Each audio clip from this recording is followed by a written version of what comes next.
আমার মনে হয় এই সুপ্রিম কোর্ট বারে, সারা দেশে বারে তো আছেই, সুপ্রিম কোর্ট বারের নির্বাচন নিয়ে এমন দুর্দশা আর জীবনে আসে নাই, আর সামনে আসবে কিনা তাও জানি না।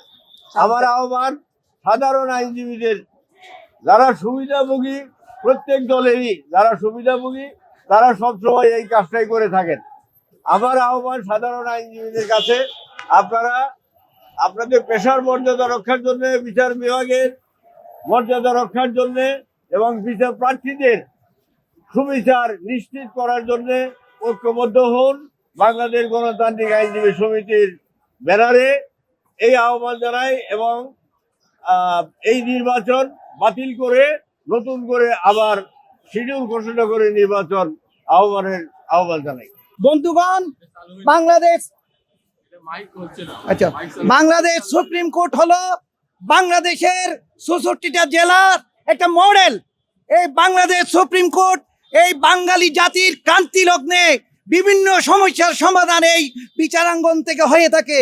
সেই বিচারাঙ্গন আজকের নির্বাচন প্রশ্নবিদ্ধ করেছে কতিপয় মহল।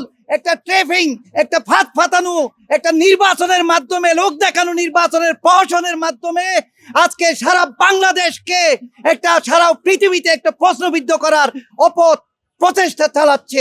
এটা খুবই নিন্দনীয়।